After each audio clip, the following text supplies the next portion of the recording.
नीला। हाँ, क्या हुआ? मैं कब से तुमसे कुछ पूछ रहा हूँ, तो सुनाई नहीं दिया? नहीं, मेरा ध्यान कहीं और था। तो ठीक तो है? हाँ ठीक है। तो ये गहने क्यों निकाल के रखे हैं और ये डायरी में क्या लिख रही हो? मेरे पीछे किसी को क्या देना है, बस वही लिख रही हूँ, ताकि मेरे जाने के बाद झगड़ा ना हो। लोग धनतेरस में सोना खरीदते हैं, मैं सोना बांटना चाहती हूँ, ताकि मेरे जाने के बाद परिवार में गहनों के लिए कलेश ना हो। और आप चिंता मत कीजिएगा, मैंने छोटी अनु के लिए भी झुमके रखे हैं। तुझे क्या हो गया है? ऐसी बातें क्यों कर रही हो? इंसान को ना अपना अंतिम समय जो आता है ना, उसका पता चल जाता है। मुझे नहीं लगता है कि मैं अगली दिवाली देख पाऊंगी। बा, कैसी बात कर रही हैं आप? बा, आपको कुछ नहीं होगा। अरे अभी तो आपको मेरी शादी करवानी है। बा, आपका सिर्फ ब्लड प्रेशर हाई हुआ था, कोई बड़ी बात नहीं है बा। हाँ, ब्लड प्रेशर तो इसके पहले भी हाई हुआ है, पर ऐसे चक्कर खा के बेहोश होना तो पहली बार हुआ है।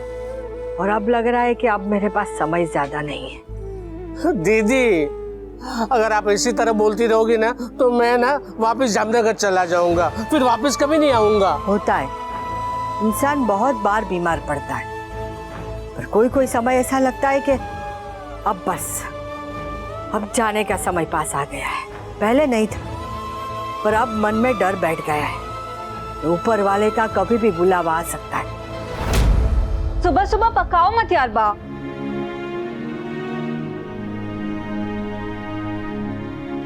आज धनतेरस, चलिए सबके लिए मिठाई और नमकीन बनाना है। तू तो हर दिवाली में ये मिठाई और नमकीन के नाम से ही भागती थी। और इस साल ना आप भागने की कोशिश कर रही हो, लेकिन जैसे आप मुझे नहीं भागने देती थी ना, मैं भी आपको नहीं भागने दूंगी। चलिए, मुझे भी नमकीन बनाना सीखना है। और मुझे खाना सीखना है। मुझे भी। चलिए बा, बात चलो। चलिए बा, चलिए। हम संभाल लेंगे ये सब। चलो दीदी, आप।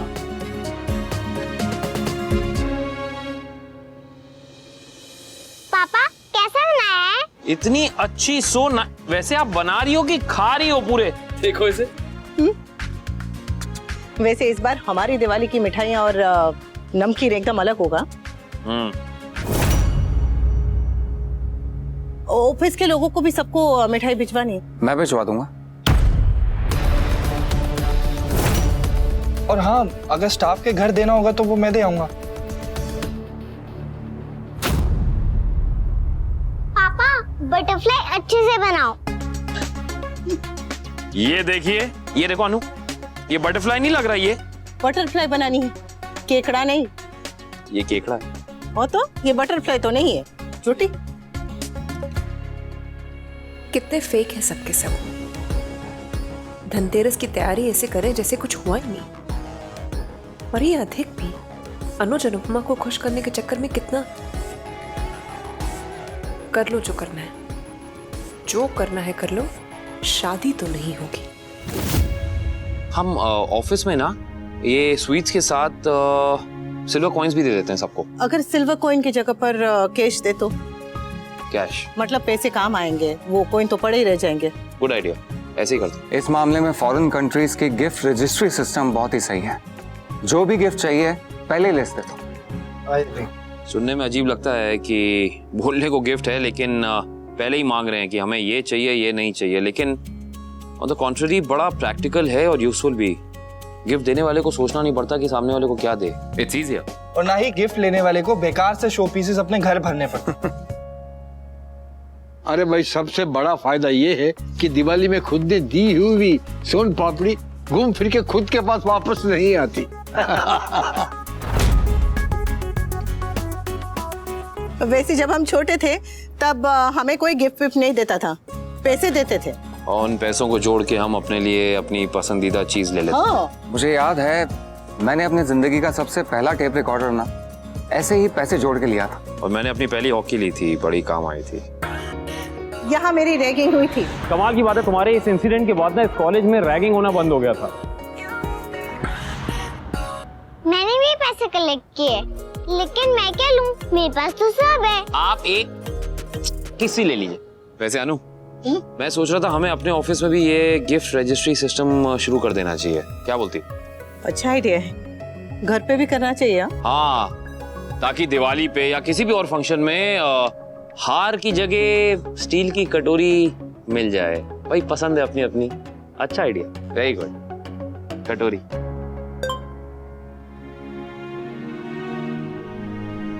अनुज, जिस जापानीज कंपनी के साथ हम प्रोजेक्ट कर रहे हैं ना, उसके अकाउंट्स की फाइल तैयार है। मैं काम करता हूँ, ऑफिस से यहाँ पर मंगवा लेता हूँ, तुम चेक कर लेना। और जस्ट इन केस तुम बिजी हो तो मैं अनुपमा को दे दूंगा। नहीं, उसकी जरूरत नहीं पड़ेगी, आप फाइल यहीं मंगा लीजिए, मैं देख लूंगा। इट्स इंटरनेशनल ऑर्डर, उसमें इंटरनेशनल लॉ इन्वॉल्व है, टैक्सेस इन्वॉल्व हैं, इट्स अ ट्रिकी थिंग।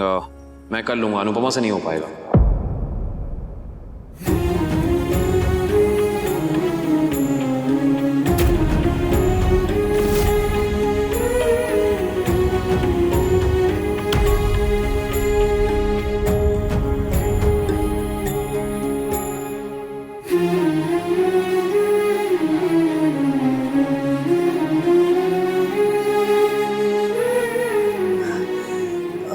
मैं जरा मिठाई के लिए डिब्बे लेकर आती। अनु,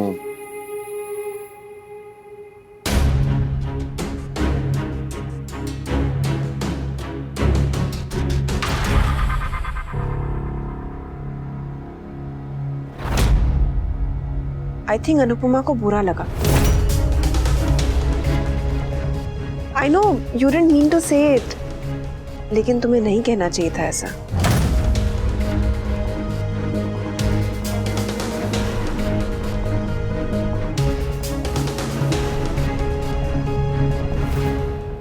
हाँ हाँ हाँ हाँ, हो गई दिवाली की शुरुआत। ये देखो चकली। ये जल्दी जल्दी से सब सीख ले, ताकि मेरे बाद वाह, अब बार बार वही बातें क्यों कर रही हो? कभी ना कभी तो मुझे जाना होगा ना। अरे दीदी, बाकी सब लोग क्या संजीवनी बूटी खा के आए हैं? वाह, आप प्रॉमिस करो कि आप ये सब बातें नहीं करोगी, और अगर आपने प्रॉमिस नहीं किया ना तो मैं दिवाली वाले दिन जीन्स पहन लूंगी। फिर आप बोलते रहना कि फेस्टिवल वाले दिन तो इंडियन पहन ली। अच्छा अच्छा ठीक है, नहीं करूँगी बस। वैसे भी तोशु भाई, भाभी और परी नहीं है तो दिवाली अधूरी है। एटलीस्ट हम लोग ट्राई तो कर सकते हैं ना कि दिवाली अच्छे से सेलिब्रेट करें।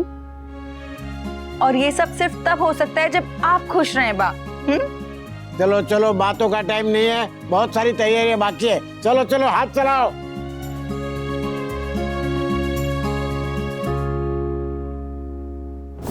लॉ इन्वॉल्व है, टैक्सेस इन्वॉल्व हैं, इट्स अ ट्रिकी थिंग। मैं कर लूंगा, अनुपमा से नहीं हो पाएगा। मम्मी, ये वाला दिया बहुत सुंदर है। तो ले ले, और ये भी। जो जो चाहिए तुझे सब ले ले। ये अंकल, आप ये सब दे दो, और ये रंगोली वाला रंग भी। सब मैडम? हाँ दे दीजिए भाई।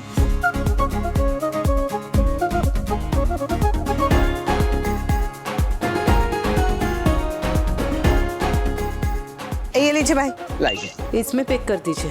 कितना पैसा था? 730 रुपया। अच्छा, happy Diwali uncle. Happy Diwali बेटा। हैप्पी दिवाली और जय श्री कृष्ण भाई। जय Shri Krishna. Thank you. Mummy, पीछे वाली दुकान में फॉरेन वाली लाइट्स की झालर दिखी थी, बहुत सुंदर है। ले ले। त्योहार फॉरेन वाला है? नहीं। मेरी अन्नू फॉरेन वाली है? नहीं। अन्नू की मम्मी फॉरेन वाली है? नहीं। तो जब हम फॉरेन वाले नहीं हैं तो हम फॉरेन की झालर क्यों ले? जब घर में मिट्टी के दिए जलाएंगे तो त्योहार में देश की मिट्टी की खुशबू पाएंगे, है ना? और फिर ये सब जो हमारे देश के कारीगर हैं, जो ठेलों पे, सड़क के किनारे ये दिए, तोरण, कंदेल ये सब बेचते हैं, उनके घर में भी तो दिवाली मननी चाहिए कि नहीं? जब त्योहार देश का, संस्कार देश का, तो फिर रोशनी हम विदेशी क्यों ले? हम अपने देश के दिए लेंगे, कंदेल लेंगे, तोरण लेंगे, सब कुछ अपने देश का सामान लेंगे। Made in India. हाँ मम्मी, पटाखे भी लेंगे ना? हाँ लेंगे ना, पर सिर्फ शगुन के लिए। वो तेज आवाज वाले तो बिल्कुल भी नहीं। क्यों? क्योंकि बेटा इन पटाखों से सबको तकलीफ होती है, बीमारों को, बुजुर्गों को, और सबसे ज्यादा तो पशु पक्षी जानवरों को। Really? हाँ, क्योंकि जानवरों के, पशु पक्षियों के कान हमसे ज्यादा तेज होते हैं, बहुत बहुत बहुत ज्यादा तेज, और उन्हें छोटा सा भी धमाका ने उनके कान को उन्हें बहुत तकलीफ पहुंचाता है। कई पक्षियों की तो जान चली जाती है आवाज सुनकर डर के मारे, और कई जानवर यहाँ वहाँ भाग जाते हैं, घूम जाते हैं। जो हमारे आस पड़ोस में, हमारे गली मोहल्लों में ये कुत्ते, बिल्ली, गौ माता, बकरी, ये सब रहते हैं ना, ये सामान नहीं होते, जीव होते हैं। और हर जीव का तमीज पे, दोस्ती पे, अच्छाई पे, सम्मान पे बराबर बराबर का अधिकार है, हमारे बराबर का अधिकार है। हम सबका इनसे एक रिश्ता बन जाता है, और अगर रिश्ता नहीं बनता तो बनाना चाहिए, इंसानियत का रिश्ता, है ना? अच्छा मुझे बताओ कि हम दिवाली क्यों मनाते हैं? क्योंकि उस दिन राम जी विजयी होके अपने घर वापस लौटे थे। अरे वाह रे गुड़िया, तो तुझे तो ये भी पता होगा कि सीता मैया को वापस लाने के लिए राम जी के साथ युद्ध लड़ने के लिए गई थी वानर सेना, जिसमें थे भालू भी, और सीता मैया की रक्षा करने की कोशिश की थी जटायु बाबा ने और सागर पे सेतु बनाने के लिए सहायता की थी गिलहरी ने। तो जब इतने सारे पशु पक्षियों ने राम जी की सेवा की थी, उनकी सहायता की थी, तो अगर हम उन्हीं पशु पक्षियों को तकलीफ पहुंचाएंगे, परेशान करेंगे, तो क्या श्री राम खुश होंगे? नहीं वो। तो त्योहार ऐसा होना चाहिए जो सिर्फ इंसान ही नहीं, माँ प्रकृति भी उसका उत्सव मनाए, समझी? चल चल के कंदील खरीदते हैं। अच्छा ओके मम्मी। सबको जाके दिखाना सारे दिए।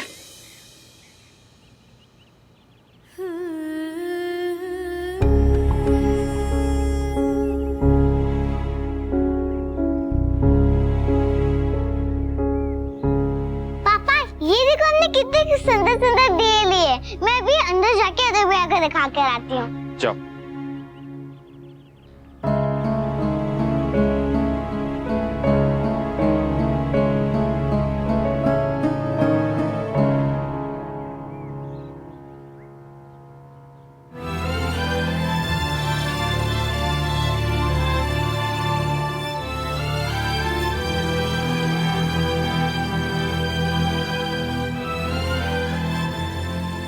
Sorry. I am really very sorry. कोई बात नहीं। अनु, प्लीज ऐसा मत कहो कि कोई बात नहीं है। तुम चाहो तो मुझसे झगड़ा कर लो, मुझसे सवाल कर लो, मुझसे शिकायतें कर लो, लेकिन प्लीज ये मत कहो कि कोई बात नहीं है। अनु, आई रियली डोंट नो कैसे मैंने बिना सोचे समझे ये बात मेरे मुंह से निकल गई। I blurted it out. I'm very sorry.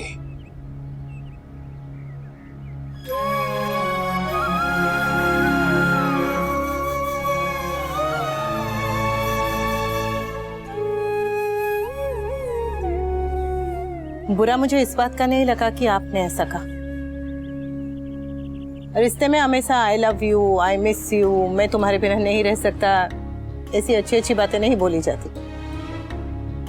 कभी कभी सच भी बोला जाता है, और आपने सच कहा। मैं जानती हूँ आपने सोच के नहीं कहा, और आपके मन में ऐसा कुछ भी नहीं है, लेकिन ये भी जानती हूँ कि ये सच है। मुझे आपकी बात का बुरा नहीं लगा, बल्कि इस बात का बुरा लग रहा है कि मैं पूरी तरीके से आपका साथ नहीं दे पा रही। आपके बिजनेस में आपकी पार्टनर बन के आपके साथ कंधे से कंधा मिलाकर चल तो रही हूँ, लेकिन उसमें आपकी कोशिश, आपकी मेहनत है। मैं तो हमेशा पीछे रह जाती हूँ, आप ही वापस आते हैं और मेरा हाथ थाम कर मुझे फिर से अपने साथ लेकर चलते हैं। आप अनुज कपाड़िया हैं।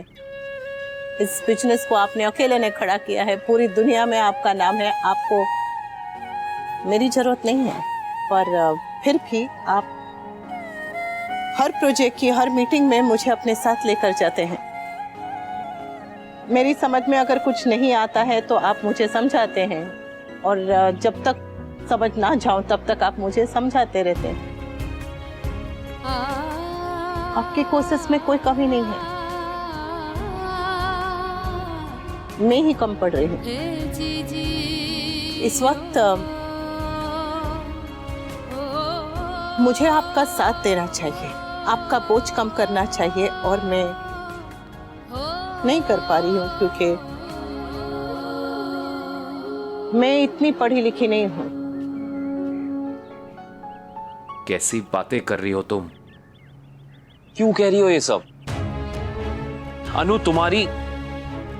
तुम में जरा सी भी कमी नहीं है, ना तुम में ना ही तुम्हारी किसी भी कोशिश में। आई जस्ट डोंट नो कि अनजाने में कैसे मैं ये बात मुझे नहीं बोलनी चाहिए थी। मेरा वो मतलब नहीं था। मैं जानती हूँ आपका वो मतलब नहीं था, मैं आपको जानती हूँ। फिर मुझे अपने लिए बुरा लग रहा है कि मैं आपकी तरह पढ़ी लिखी नहीं हूँ।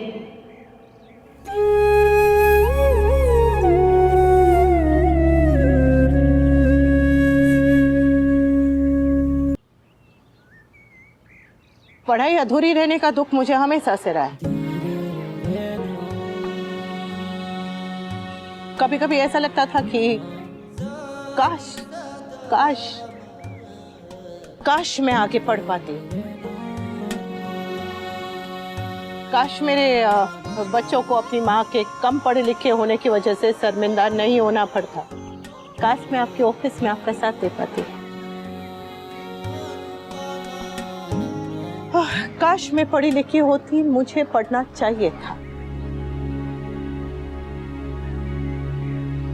तुमने ज्यादा पढ़ाई नहीं की, तुम वहां तक नहीं पढ़ पाई जहां तक तुम्हें पढ़ना था। तुम्हारे अतीत ने तुम्हें मौका नहीं दिया, मैं जानता हूं ये सब। लेकिन जिंदगी के इस कंपटीशन में ना, जिंदगी के इस एक्सपीरियंस में तुमने टॉप किया है अनु। ये जो तुम्हें लग रहा है ना कि तुम्हारे पास कोई डिग्री नहीं है, ये graduation, BA, MA, MBA, PhD, करोड़ों लोग मिलेंगे तुम्हें डिग्री के साथ दुनिया में, लेकिन मेरी अनु जैसे पूरी दुनिया में और कोई नहीं है। अरे मेरी नजर से देखो तुम, you are simply the best. आपकी नजर में भले ही मेरा कम पढ़े लिखे होना मेरी कमी ना हो, पर मेरे लिए पढ़े लिखे होना जरूरत है। अब है तो है, क्या करूं, है।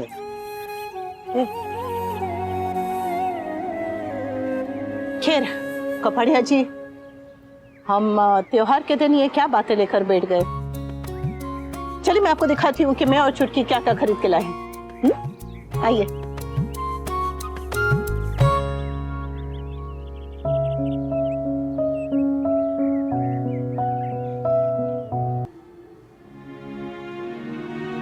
वी, तुमने मुझे बुलाया?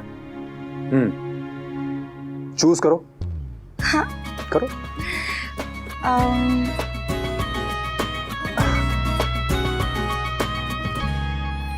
Happy Dhanteras. Wow we, that's so beautiful. I am sorry Kavya, इस बार इतना ही दे पाऊंगा, but next time I promise तुम्हारी पसंद की गिफ्ट लाऊंगा मैं। फिर तुम मेरे लिए इतने प्यार से जो चीज लाए हो ना, वही मेरी पसंद है। Okay, thank you. वी, तुम्हें पता है एक जमाना था जब मुझे एक्सपेंसिव गिफ्ट्स पसंद आते थे, एक्सपेंसिव कपड़े, ब्रांडेड परफ्यूम्स, लेकिन अब तो मेरी पसंद सिर्फ फैमिली है। जब तक मेरी फैमिली खुश है, मैं खुश हूँ, बस मुझे और कुछ नहीं चाहिए। वी, थैंक यू काव्या, मुझे और मेरी फैमिली को अपनी फैमिली समझने के लिए थैंक यू। काव्या,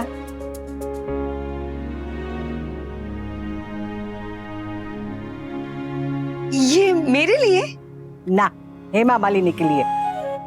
अब इस घर की बहू तू है तो तेरे लिए होगा ना। थैंक यू बा। थैंक यू तो मुझे कहना चाहिए, मुझे झेलने के लिए, अपमान के बदले सम्मान देने के लिए।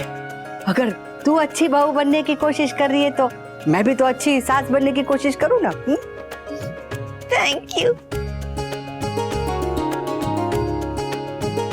अरे वाह, यहाँ तो सास और बहू का इमोशनल एपिसोड चल रहा है। ये मोमेंट तो कैप्चर होना बनता है। स्माइल।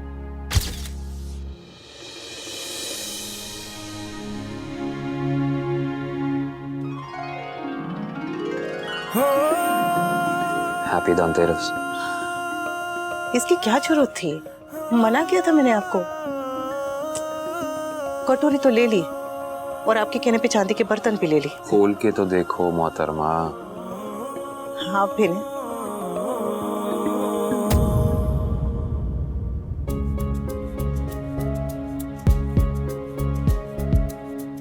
ये क्या? पूरी दुनिया धनतेरस पे सोना देती है, पर मैं अपनी अनु को उसका सपना दे रहा हूं। तुम्हारे कॉलेज एडमिशन का फॉर्म है ये।